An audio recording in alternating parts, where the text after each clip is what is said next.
আইনান লা তামাসসুহুমান নার,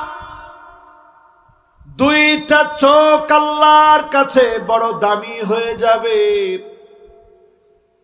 আইনান বাকাত মিন খাশিয়াতিল্লাহ, আইনুন বাকাত মিন খাশিয়াতিল্লাহ,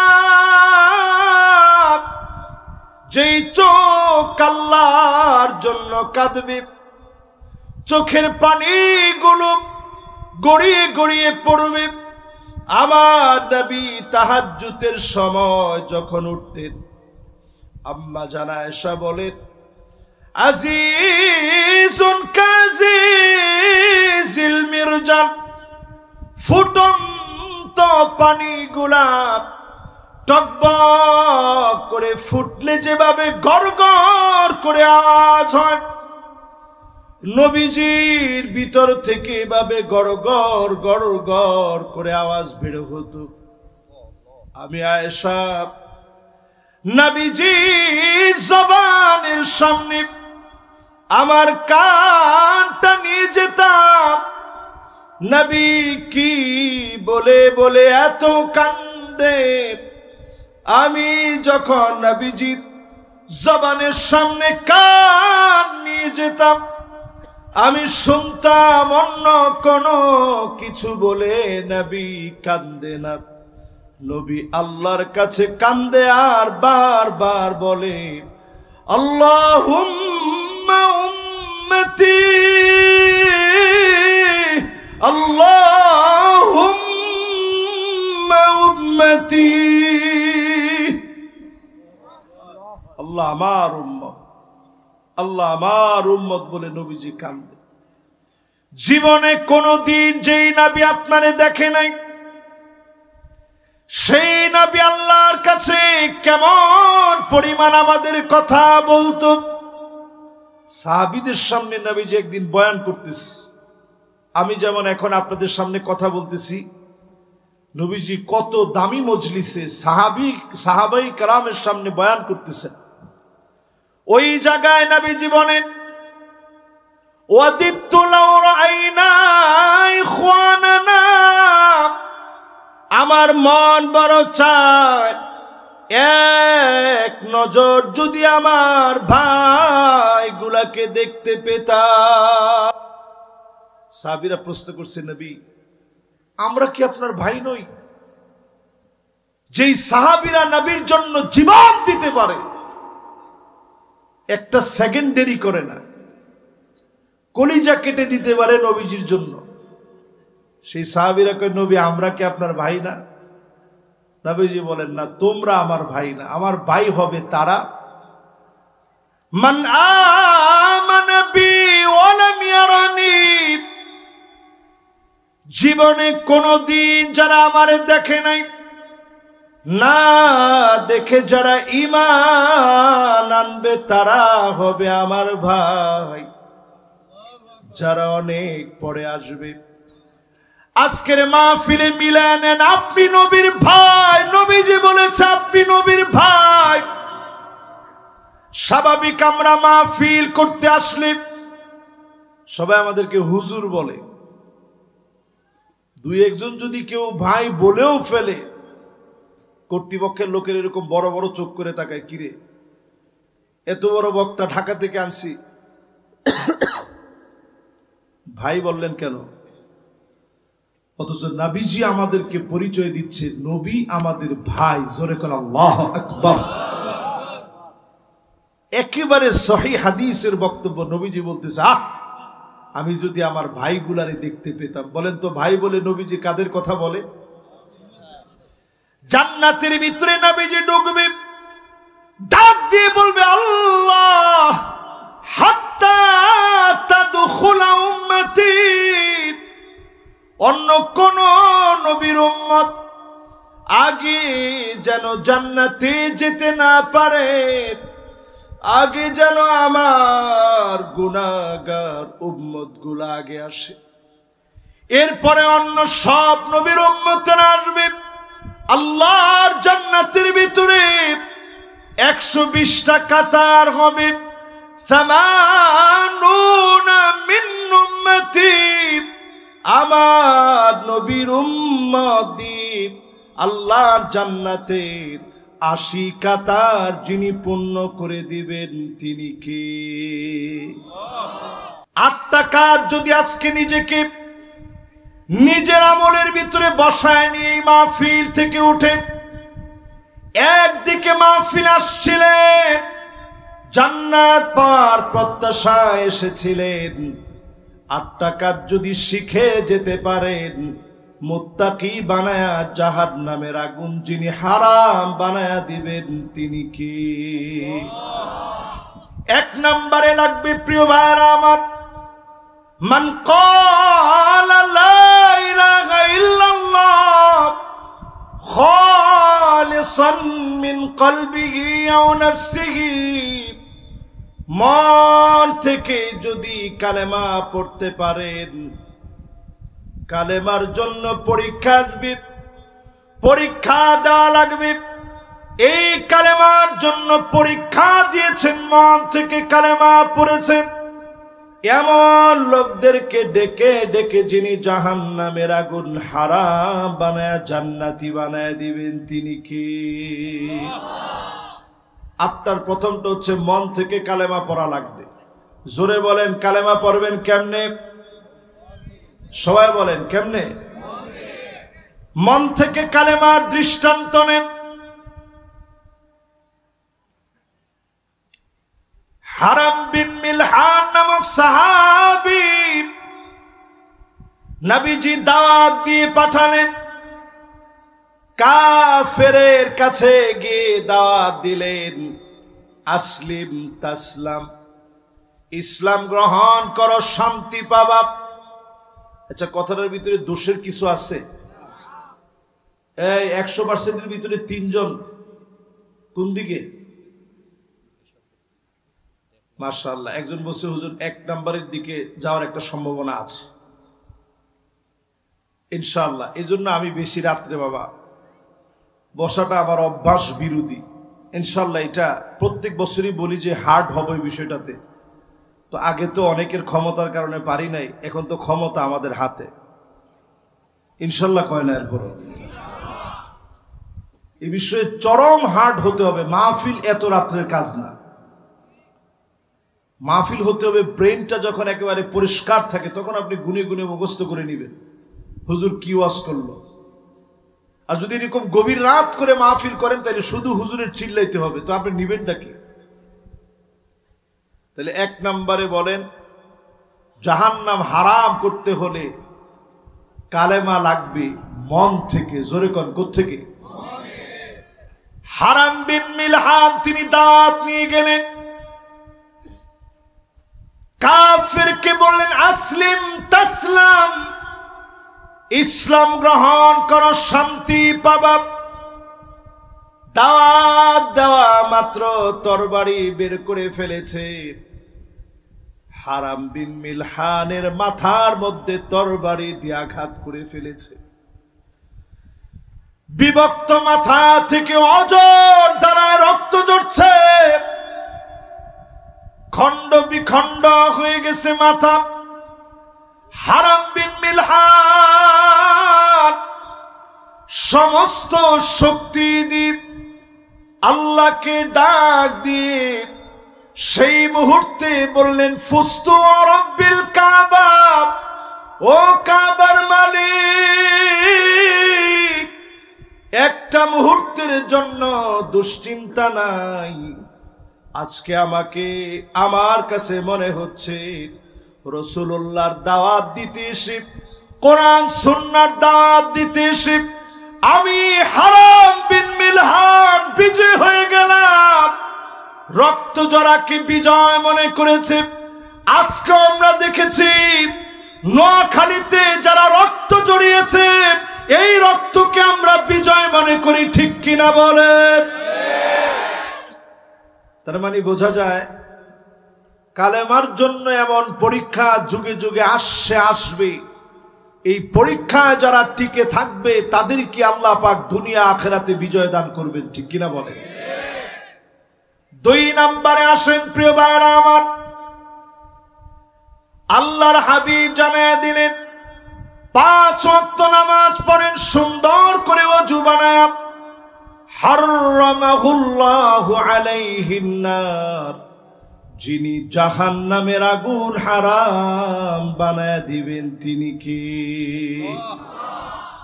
এবার একটু চিন্তা করেন, বাংলাদেশে আছেন, আসি আমরা খুব সুন্দর, ভালোই আছি।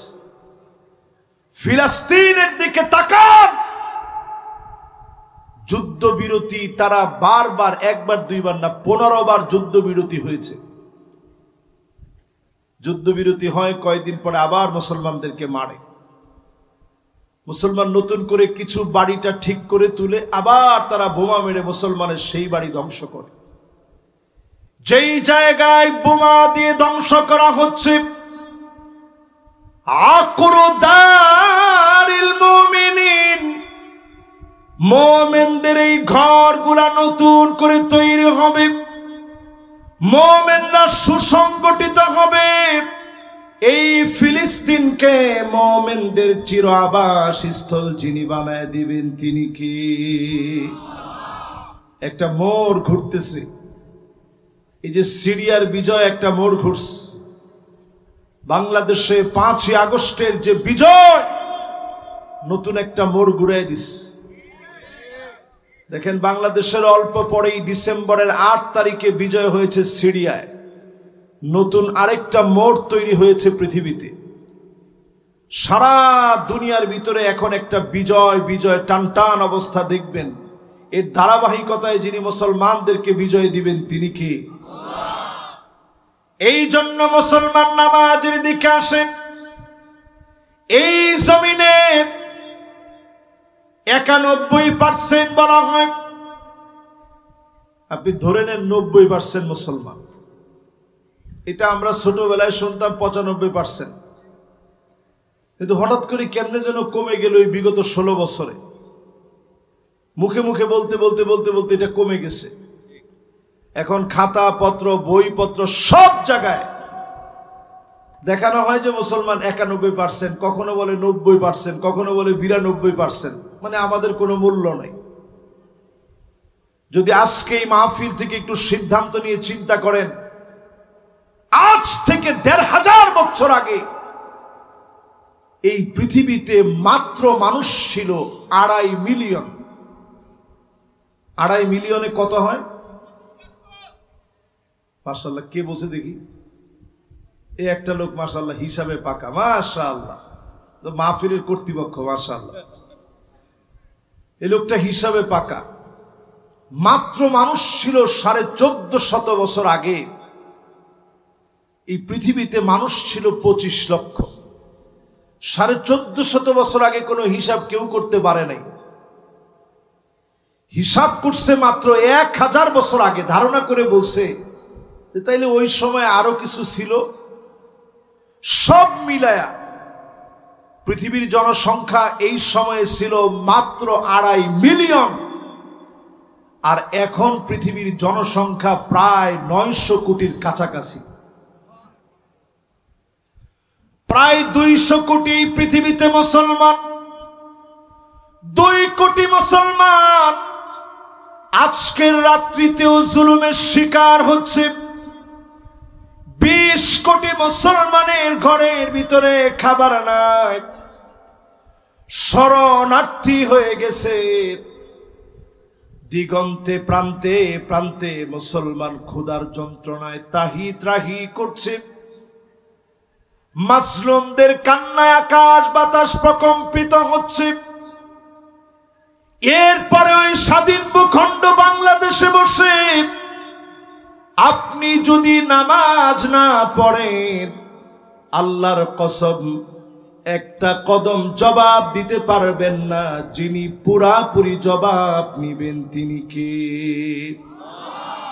যেই লোকটা বেনামাজি, ওই লোকটা মদখোরের চাইতে নিকৃষ্ট, জেনাকারের চাইতে নিকৃষ্ট। বেনামাজি কবরে যেতে দেরি, ফেরেশতা এসে বলে তারিকুস সালাত, নামাজ পড়িতে কারি এসেছে। একজন আরেকজনকে ডেকে নিয়ে আসে, কবরটা গুটগুটে অন্ধকার হয়ে যায়। চতুর্দিক থেকে আঘাত শুরু হয়ে যাবে। কবরটা এমন গুটগুটে অন্ধকার হয়ে যাবে, লাইসা লাহু নূরুন ওয়ালা বুরহানুন ওয়ালা নাজাহ।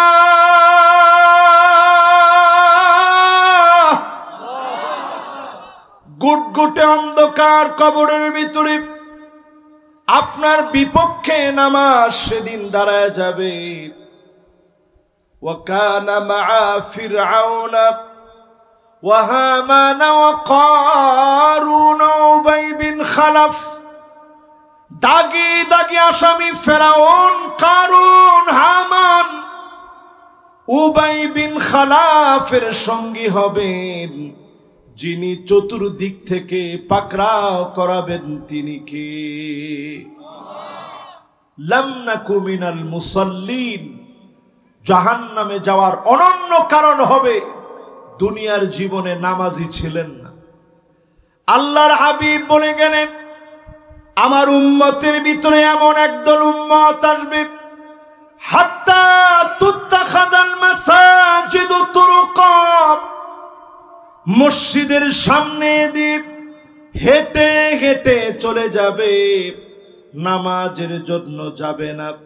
এমন মুসলমান সারা বাংলাদেশে থাকলেও বাগ মারায় না। কি বলেন, আছে? ফজর থেকে নিয়ে ফজর, জোহর, আসর, মাগরিব, এশার এখনো সময় আছে।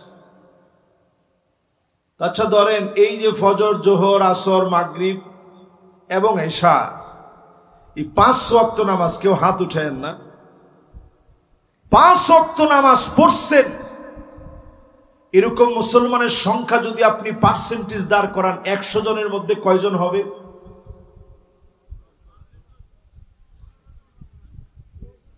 আমার বাড়ি বলছে যে হুজুর 20 জন হবে। উনি যেহেতু আপনাদের জনপ্রতিনিধি, তো উনি আপনাদেরকে খারাপ বলতে চাবে না, এই জন্য উনি বলছে যে অন্তত 20 জন নামাজ পড়ছে। 20 জন নামাজ পড়ছে ফজরের সময়, এটা কি সম্ভব? অনেক মসজিদে সম্ভব না। তাইলে চিন্তা করেন, মাহফিল শুনলেন জীবনভর, 54 বছরে কত নেতা আসলো। একবার যদি পার্লামেন্টে কোরআন চলে যায়, আপনি অটোমেটিক্যালি মসজিদে যাবেন। এই বুঝ যিনি দিয়া দিবেন তিনি কি? মায়ের ভয়ে হইলেও যাবেন না। মারবেন আপনারা, মারা লাগবে না, এর আগে এমনি যাবেন। সৌদি আরবে মারতে দেখি নাই। ওই যে নামাজ না পড়লে একটু নিয়ে 100 রাকাত পড়া, এটা মায়ের চেয়ে বেশি না? 3 দিন রাখায় আপনারা যদি 300 রাকাত পড়ায় ছাড়ে, তো অটোমেটিক্যালি তো আপনি নামাজি হয়ে যাবেন। চিন্তা করবেন আগে নামাজটা পড়ি। 3 নম্বরে প্রিয় ভাইরা আমার,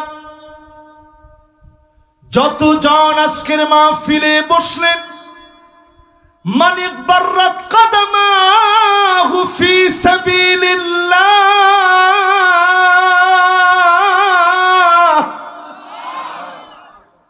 পায়ের ভিতরে দিন কায়েমের জন্য যারা ধুলাবালি লাগালেন, স্পষ্ট সহিহ হাদিস। আপনারা কেউ আবার আমার অন্য কিছু মনে করেন না। পায়ের ভিতরে ধুলাবালি লাগানোর অর্থ কি? না কি অর্থ কি? পায়ের ভিতরে ধুলাবালি যে লাগালেন, দিন কায়েমের তরে মানুষের জন্য কাজ করতে গিয়ে পায়ের ভিতরে ধুলি বালি লাগানোর অর্থ হলো, সামান্য সময় যদি দিন কায়েমের জন্য দেন, হারামাহুল্লাহু আলাইহিন নার, এমন মানুষের জন্য যিনি জাহান্নামের আগুন হারাম বানায় দিবেন তিনি কে? খুশি না বেজার? এবার একটু চিন্তা করেন, যারাই দিন কায়েমের জন্য একটু সময় দিয়েছেন,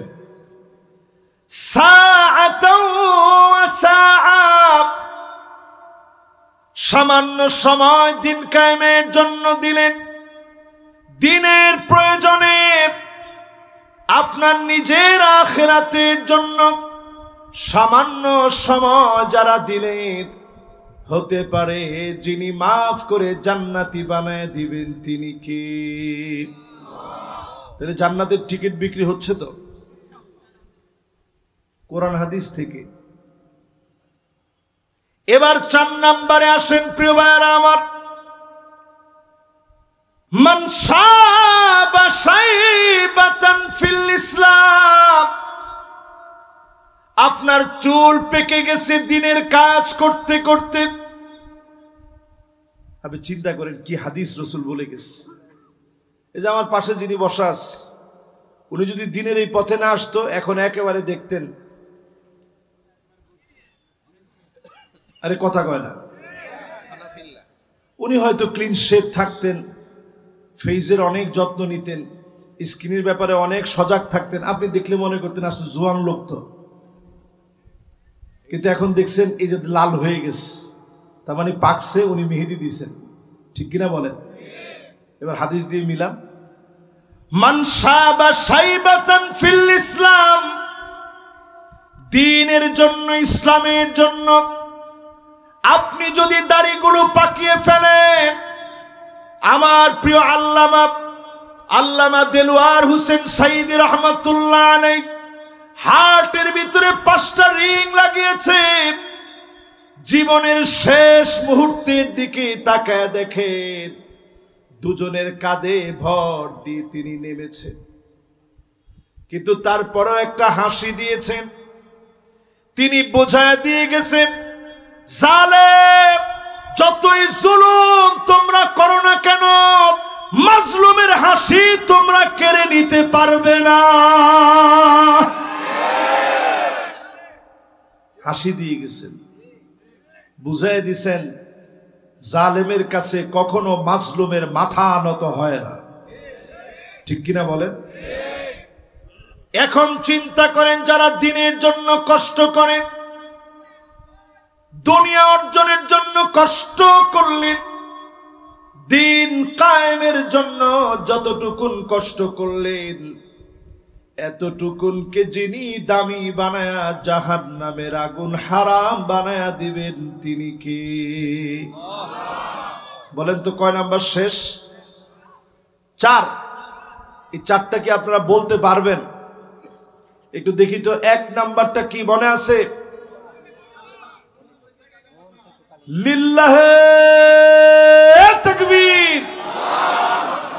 এই যে ওয়াজ এরকম একটু মনে রাখতে হবে, তাহলে কাজে লাগবে। 2 নাম্বার কি? মাশাআল্লাহ, ওয়াক্ত মতো সময় মতো সুন্দর করে ওযু বানায়া। আমাদের দেশের অধিকাংশ লোক আমরা এখনো ওযুটাও শিখি নাই। যেমন এখানেই যদি জিজ্ঞাসা করি নাকের ভিতরে পানি দেন কেমনে, অনেকে বলবে হুজুর এমনি। নাকের ভিতরে পানি দিবেন, হাতের ভিতরে পানি নিবেন, ইস্তিনশাক হালকা করে একটু টান দিবেন, আবার বেশি জোরে টান দিবেন না, তাহলে কইবেন হুজুরের ওয়াশটা করলো কি। হালকা করে টান দিবেন, এই নরম হাড় পর্যন্ত নিবেন। এরপরে ইস্তিনসার, আরেকটা হাতে নাকটাকে ঝাড়বেন। এটা হচ্ছে পানি দেওয়ার নিয়ম।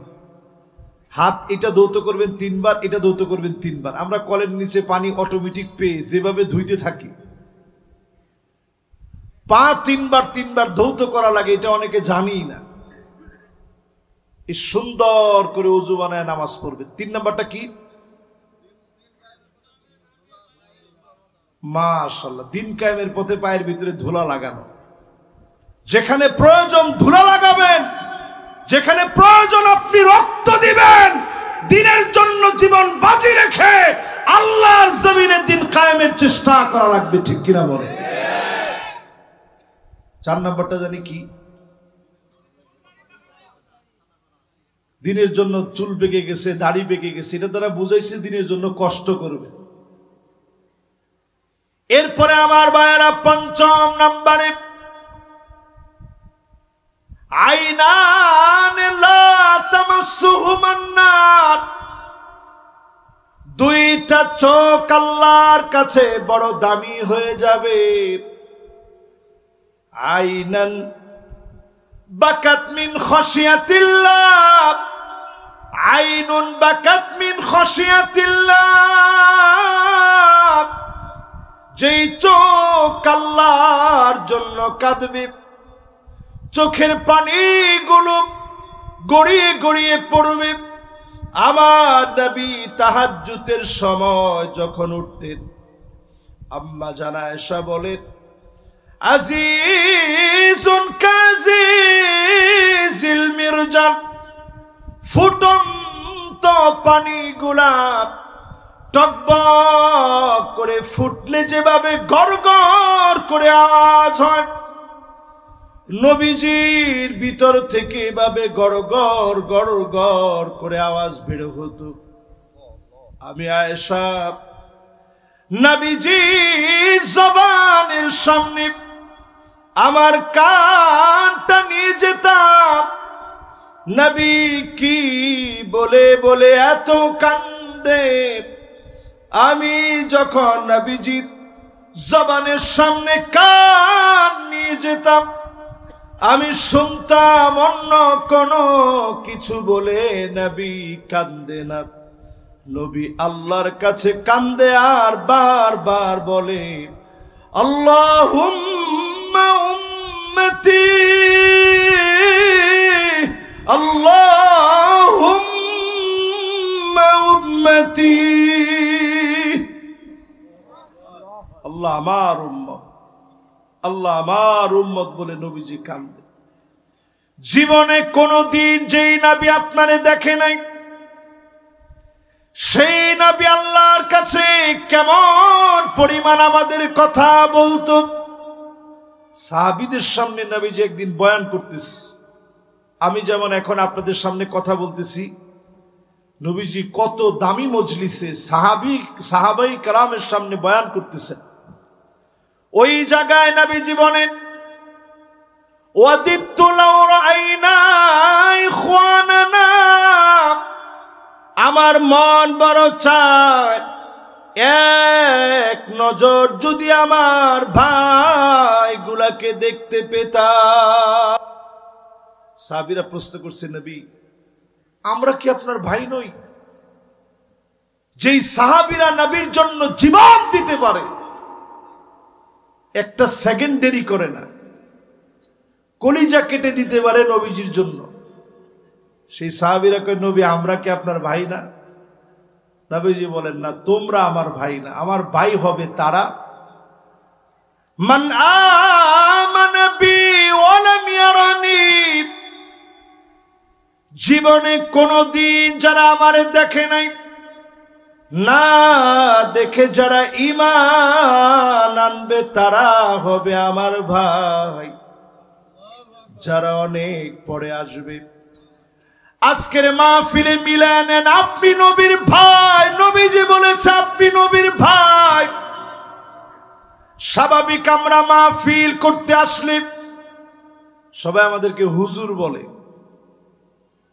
দুই একজন যদি কেউ ভাই বলেও ফেলে, কর্তৃপক্ষের লোকের এরকম বড় বড় চোখ করে তাকায়, কিরে এত বড় বক্তা ঢাকা থেকে আনছি, ভাই বললেন কেন? অথচ নবীজি আমাদেরকে পরিচয় দিচ্ছে, নবী আমাদের ভাই। জোরে করে আল্লাহু আকবার। একেবারে সহিহ হাদিসের বক্তব্য, নবীজি বলতেছে, আমি যদি আমার ভাইগুলারে দেখতে পেতাম। বলেন তো ভাই বলে নবীজি কাদের কথা বলে? জান্নাতের ভিতরে নবীজি ঢুকবে, ডাক দিয়ে বলবে, আল্লাহ হাত্তা তাদখুলা উম্মতি, অন্য কোন নবীর উম্মত আগে যেন জান্নাতে যেতে না পারে, আগে যেন আমার গুনাহগার উম্মত গুলা আগে আসে, এরপরে অন্য সব নবীর উম্মতরা আসবে। আল্লাহর জান্নাতের ভিতরে 120টা কাতার হবে, 80 মিন উম্মতি, আমার নবীর উম্মত আল্লাহর জান্নাতের 80 কাতার যিনি পূর্ণ করে দিবেন তিনি কে? খুশি না বেজার? সব নবীর চাইতে আমার নবীর উম্মত জান্নাতে বেশি হবে। নবীজি গর্ব করে বলবে, ইন্নী মুকাফিরু বিকুমুল উমাম, আজকে সবচেয়ে বেশি আমার উম্মত। জোরে কোন আল্লাহু আকবার। তাহলে কয় নম্বরে আছেন? খেলাছে। 5 নম্বরে বলতেছিলাম চোখ দিয়ে পানি ঝরবে কার জন্য? আরেকটা চোখ আল্লাহর কাছে দামি হবে। 5 নম্বরের দ্বিতীয় অংশ, আইনুন বাতাত তাহরুসু ফি সাবিলিল্লাহ।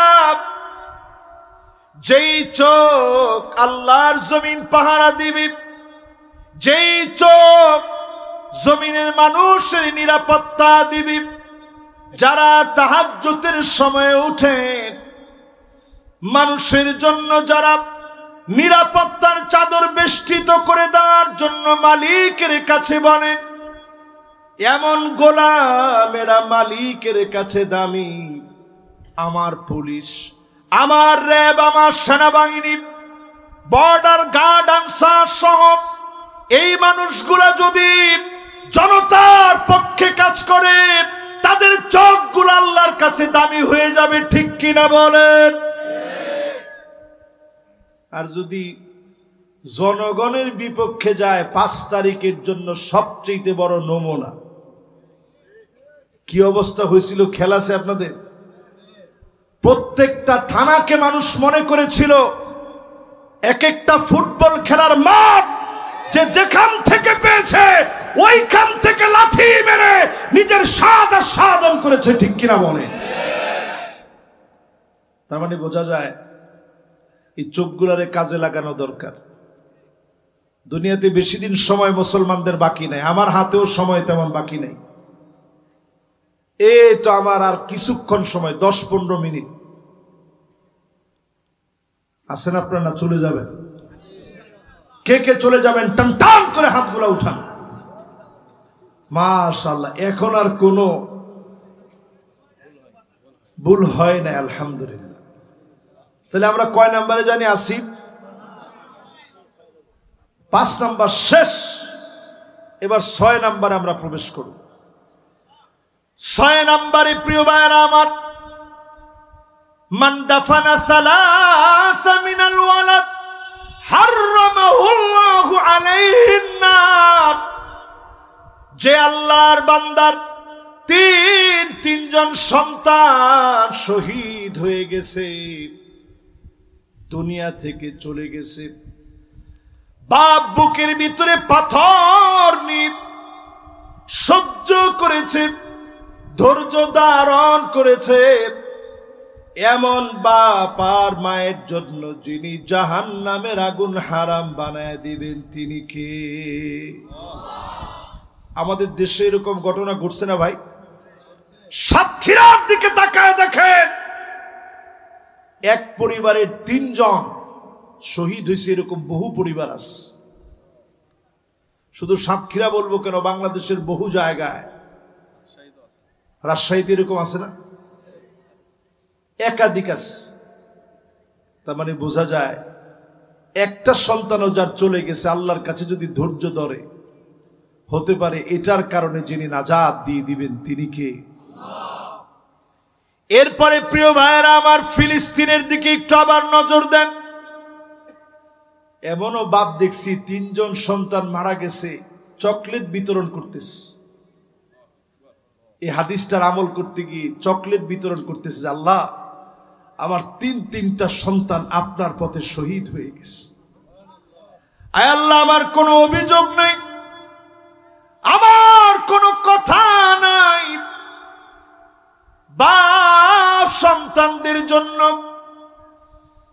কাফনের কাপড় পরায়া, চকলেট বিতরণ করায়া, নিজে নিজে নামাজ পড়ায়া সন্তানদেরকে কবরস্থ করেছে। এই যে সবর টুকুন করেছে, এই সবর শুধু দিন বিজয়ের জন্য।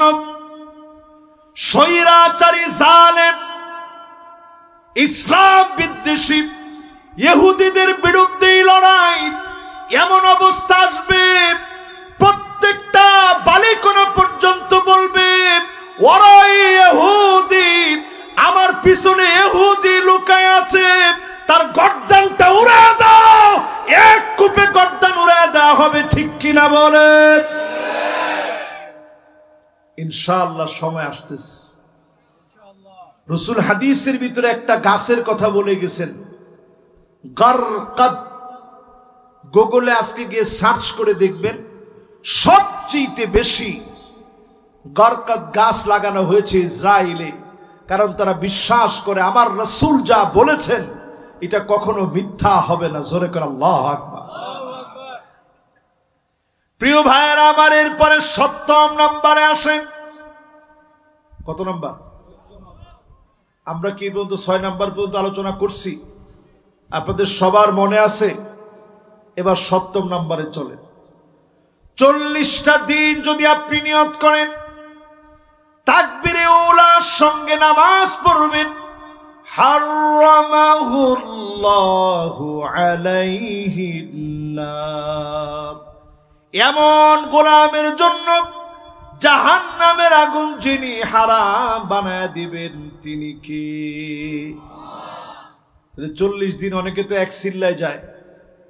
চিল্লার সাথী ভাইরা এখানে আছেন না? মাশাআল্লাহ, ১ জন ২ জন ৩ জন ৪ জন, মাশাআল্লাহ। যারা চিল্লার সাথী ভাই আছেন হাত নামা। এই চিল্লায় যারা গেছেন, ৪০টা দিন যারা কাটাইছেন, অথবা সামনেও যারা যাবেন, আমি কোনো কাজকে জীবনে ছোট করি দেখি না। জাপানে গিয়ে দেখেন, সবচেয়ে বেশি দাওয়া তাবলীগের মেহনতের কারণে, এই মেহনতের সাথী ভাইদের দ্বারা সবচেয়ে বেশি এখনো কালেমা পড়ে প্রতিদিন মানুষ মুসলমান হচ্ছে। সুবহানাল্লাহ। আপনি জর্ডান যান, আমি নিজে গেছি। পুলিশ আমারে জিজ্ঞাসা করতেছে, মিন আইনা আন্ত, কোন দেশ থেকে আসছো? আমি বলছি বাংলাদেশ। বলার সাথে সাথে চোখ এত বড় হয়ে গেছে, বাংলাদেশ থেকে তোর এনে কামটা কি? আমার জিজ্ঞাসা করছি কেন আসছো? আমি বলছি দাওয়াতে তাবলীগের মেহনতে আসছি, মার কাছে যাব। লোকটা সুর সাথে সাথে নেমে গেল। আমারে বলতেছে, লা তানসানি ফি খালিসি দুআই, আল্লাহর রাস্তে তুমি দোয়া করার ক্ষেত্রে আমারে বাদ দিও না, তুমি দোয়া একটু আমারে শামিল রাখো। তাহলে আপনি একটু চিন্তা করেন, এই মেহনতকে ছোট করে দেখার কোনো সুযোগ আছে? আমরা বাংলাদেশে এখনো দিন বিজয় করতে পারি না কেন? ওয়াহদাতুস সাফ, সবাই আমরা এক হতে পারি না। আমরা মনে করি আমার কাজই কাজ, অন্যের কাজটা কাজ না। ঠিক কিনা বলেন? আজকে থেকে একটু সবাই এক হওয়ার চেষ্টা করেন। যদি এখনো এক হতে না পারেন, আর একটা আমার বাকি আছে, একটা বলার আগে বলি, যদি এখনো এক হতে না পারেন, বাংলাদেশে যে একটা সূর্যোদয় ঘটার সম্ভাবনা ছিল, যদি আবার মেঘের আড়ালে হারায় যায়, যদি বাংলাদেশের সূর্যোদয়টা থেমে যায়, বাংলাদেশের প্রান্তে প্রান্তে আলেমকে মারা হবে, আপনি টুপি নিয়ে ইখতিলাফ করবেন অনেক দূরের কথা, মাথা থাকবে না, টুপি পরার সুযোগ পাবেন না। ঠিক কিনা বলে?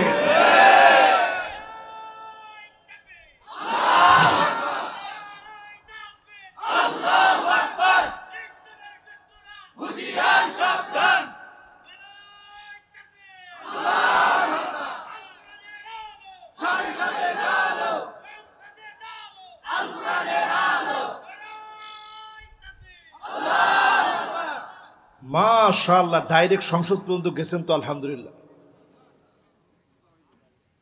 আমরা অনেকে এখনো চাই যে ঘরে ঘরে জ্বালাইতে। আমারও কোনো আপত্তি নেই, ঘরে তো জ্বলবেই, কিন্তু সংসদে জ্বললে আপনার এত জ্বালা কিসের? না, ঘরে তো জ্বলবে। ঘরে প্রতিনিয়ত নিয়মিত কোরআন তেলাওয়াত করতে হয়, নাহলে ওই ঘরটা একটা জিনের বাসা হয়। তো ঘরে জ্বলক, পার্লামেন্টটাকে অন্তত জিনের বাসা বানায়েন না, নাস্তিকদের আড্ডা বানায়েন না। পার্লামেন্ট আল্লাহর কোরআনকে প্রবেশ করান, বাংলাদেশের চিত্র আল্লাহ পাল্টায় দিবে। ঠিক কিনা বলে? এবার একটু শোনেন, আগামীর দিন বেশি কিছু লাগবে না, 5টা শাসন এই জমিনে আসবে, আমার রাসূল বলে গেছেন। কয়টা শাসন? জটপট বলেন, কয়টা?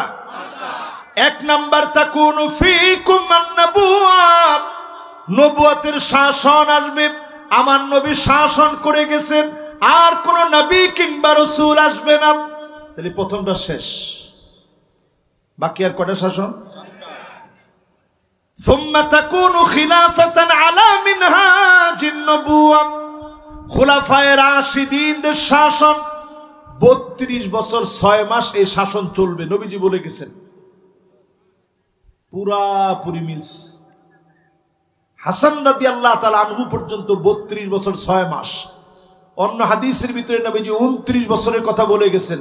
এই কাছাকাছি 29, 30, 31, 32, এই 32 বছর 6 মাস পর্যন্ত চলছে। এরপরে নবীজি বললেন সুম্মা তাকুনু মুলুকান আদান, রাজতন্ত্র চলবে। আওয়াজ করে বলেন কি তন্ত্র? এটাও জমিনে 1000 বছর ছিল, এখনো কয়েকটা দেশে আছে, টিকবে না। তাহলে 3টা শেষ।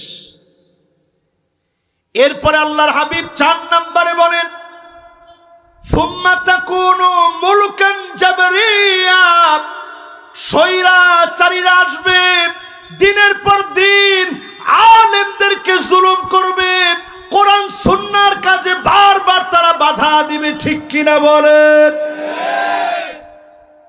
রাসূল এখানে এসে একটা চমৎকার শব্দ জুড়ে দিছেন।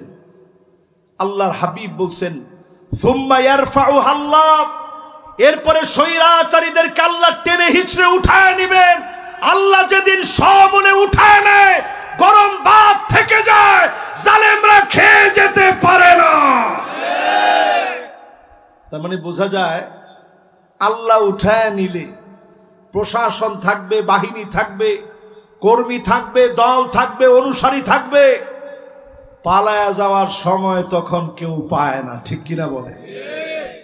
একটু বাংলাদেশের দিকে তাকায় দেখেন।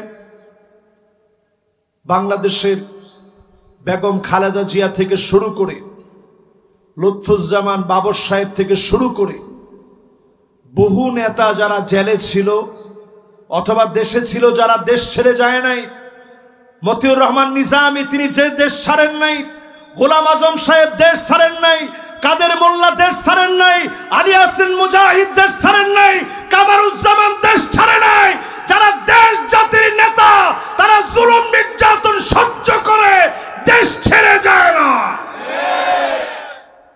আর যারা আসলে জাতির নেতা না, তারা সময় সুযোগ বুঝে গাট্টি বস্তা নিয়ে তারা পালায়া যায়। ঠিক কিনা বলে?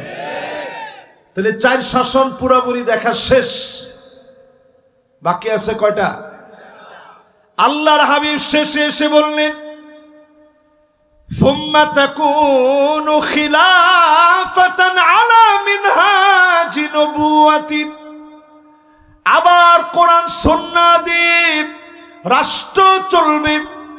আজকে যদি ইখতিলাফ বন্ধ করে মতানৈক্য বাদ দিয়ে ইসলামপন্থীরা একত্রিত হয়ে কোরআন সুন্নাহর ভিত্তিতে যদি রাষ্ট্র পরিচালনা করেন, অবশ্যই বাংলাদেশকে যিনি সিঙ্গাপুরের চাইতে উন্নত বানায় দিবেন তিনি কি? 10 টাকা সের চাল কথা দিয়ে কেউ খাওয়াতে পারে নাই, কিন্তু আপনি কোরআন সুন্নাহ দিয়ে যদি রাষ্ট্র পরিচালনা করেন, আগামী 4 বছরের আগে বাংলাদেশে কোনো বেকার থাকবে না, বেকার সমস্যা নিরসন হবে ইনশাআল্লাহ। আমি মাইকে বলে গেলাম আজকে, এই যে এতগুলো ক্যামেরা রেকর্ড হয়ে আছে, যদি আল্লাহ কোনোদিন সে সুদিন দেন আপনারা দেখবেন নিশ্চয়ই ইনশাআল্লাহ বলেন। তাহলে এখন এই শব্দ বলে রাসূল কি বললেন? সুম্মা সাকাত, জালেমদেরকে উঠায় নেওয়ার পর আল্লাহ পাক কোরআন সুন্নাহর একটা বিচার দিবেন। নবীজি এটা বলে চুপ হয়ে গেলেন, অচিরেই সেই বিচার আসবে ইনশাআল্লাহ বলেন। এবার আসেন, যদি ভুল করেন এবারও কি পাবেন? হাদিস থেকে শুনেন, এই শেষ কথা। কষ্ট হচ্ছে আপনাদের? এই শেষ কথা বলি, যদি ভুল করেন তাহলে কি কি পাবেন? 1 নম্বরে পাবেন ইমারাতুস সুফাহা, নির্বোধদের হাতে ক্ষমতা চলে যাবে, যেমন ছিল ঠিক তেমনই আবার হবে। ঠিক কিনা বলেন? এটা তো আমার শব্দ না। সুফাহা মানে নির্বোধ, ইমারা মানে নেতৃত্ব। এটা সবাই বুঝে, এই আরবি বুঝে না এরকম লোক এখানে কম আছে। ইমারাতুস সুফাহা, রাসূল বলছেন সুফাহাদের নেতৃত্ব চলবে, যারা নির্বোধ, কোরআন সুন্নাহ জানে না, তাদের নেতৃত্ব চলে আসবে। ওই নেতৃত্ব যদি দেখতে চান আপনারা দেখেন, চান? 2 নাম্বার কাসরাতুস শার, নতুন নতুন শর্ত দেওয়া হবে। আগে যেভাবে রাজাকার বলতো, নতুন করে মৌলবাদ মুসলমান শুনতে চায় না, ঠিক কিনা বলে? 3 নাম্বার কি পাবেন রসুল বলছে শুনেন, বিয়াউল হুকমানি, টাকার বিনিময়ে আইন আদালত বিক্রি হবে। জায়গায় জায়গায় নতুন নতুন নামে বেনামে মামলা হবে। কি ঠিক? আরে কেউ কিছু কয় না, ঠিক নেই? বিয়াউল হক, টাকার বিনিময়ে হুকুম বিক্রি হবে। এই দৃশ্য কি বাংলাদেশের লোক দেখার জন্য এতগুলো মানুষ মারা গেল? এরপরে 4 নম্বরে নবীজি বলছেন সবচেয়ে ভয়ঙ্কর কথা, ইস্তিগফাফাম বিদ্দাম, দেশের ভিতরে গৃহযুদ্ধ লাগবে। না না না, এখনো লাগা যায় না মিয়া, কি কর না কর। তবে গৃহযুদ্ধের দিকে দেশকে যদি আগাতে না চান, অনতি বিলম্বে ইসলাম পন্থী সব শক্তি একত্রিত হওয়া লাগবে, ঠিক কিনা বলে? নবীজির হাদিস, এটাতে রাগ করার কিছু নেই। হ্যাঁ, কি করা লাগবে? মাশাআল্লাহ, ইসলামপন্থীরা সব এক হওয়া লাগবে। আমার আহলে হাদিসের ভাইয়েরাও এক হওয়া লাগবে। দাড়ি টুপিওয়ালা সবাই এক হওয়া লাগবে, ঠিক কিনা বলেন? এখনো এটা খুঁজেন না যে উমুকের আকীদা ভালো না, উমুকের আকীদা ঠিক নাই, এগুলা নিয়ে ভাবার সময় নাই ভাই। এক হওয়ার চেষ্টা করেন। বাংলাদেশের জন্য কি সুযোগ আল্লাহ দিছে। আমি বলতে পারি যেই পয়েন্টে এখন আমরা দাঁড়ায় আছি, ঠিক হুদাইবিয়ার যে সন্ধি হয়েছিল, এইটা যেমন পরিষ্কার মক্কা বিজয়ের একটা আলামত ছিল, আজকের দিনগুলা বিজয়ের একটা আলামত। এরপর যদি না বুঝেন, বড় ধরনের আযাব আসতেছে। 5 নম্বরে কাতিয়াতুর রহিম, আত্মীয়তার সম্পর্ক ছিন্ন হয়ে যাবে। এখনই হয়ে গেছে।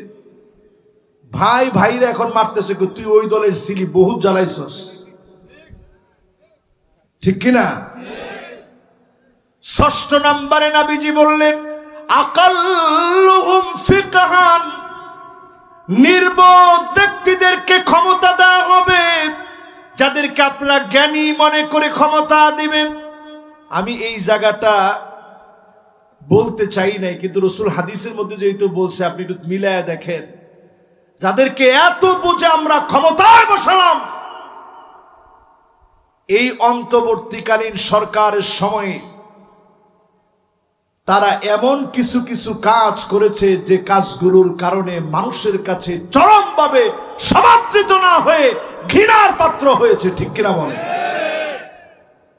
আমার এয়ারপোর্টে কার্গো বিভাগে যেই ক্ষতিটা হয়ে গেল, এর ক্ষতিপূরণ কে দিবে? কত ব্যবসায়ী নিঃস্ব হয়ে গেছে। এই যে হাজার হাজার কোটি টাকার খরচ হলো, হাজার হাজার কোটি টাকা লস হয়ে গেল, ব্যবসায়ীদের কে দিবে? ছোটখাটো কত ব্যবসায়ী পথের ভিখারি হয়ে গেছে, দেখার মতো কেউ নাই। এই জন্য প্রিয় ভাইয়ারা, আমার সিদ্ধান্ত নেওয়া লাগবে বুঝে শুনে। 8 নম্বরে জাহান্নাম হারাম হবে কার জন্য?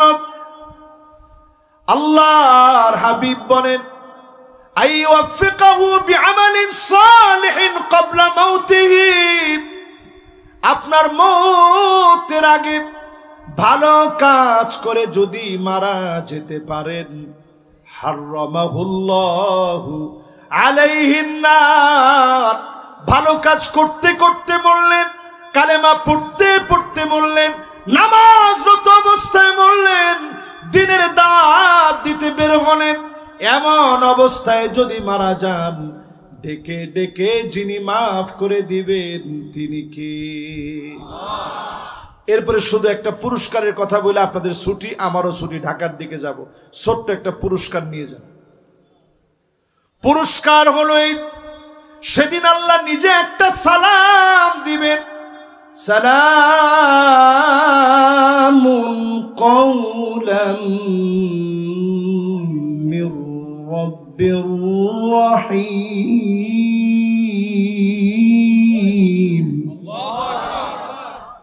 সব জান্নাতীরা উপরের দিকে তাকাবে, মাওলায়ে আজিমের সালাম, সবাই উপরের দিকে তাকাবে। আল্লাহ ওই মুহূর্তে একটা ডাক দিবেন, ডাক দিয়ে বলবে, ওয়ামতাজুল ইয়াওমা আইয়ুহাল মুজরিমুন।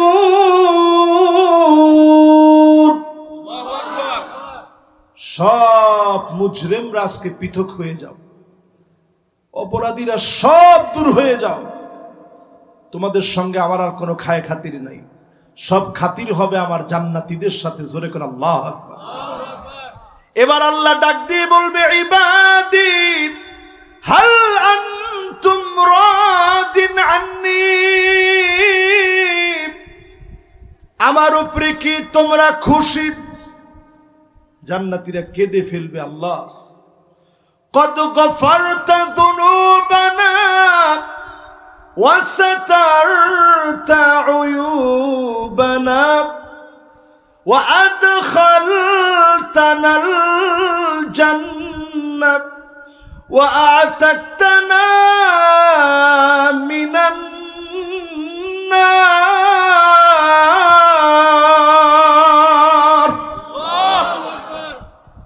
আল্লাহ সব গুনাহ গোপন করে দিয়েছেন। আমার যে গুনাহগুলো আছে আল্লাহ যদি আজকে একটা ডিসপ্লেতে তুলে ধরতেন, আমি এখানে ওয়াজ করতে পারতাম না, আমি লজ্জায় মাথা নত করে চলে যাওয়া লাগতো। আল্লাহ গুনাহগুলা গোপন করে রাখছেন।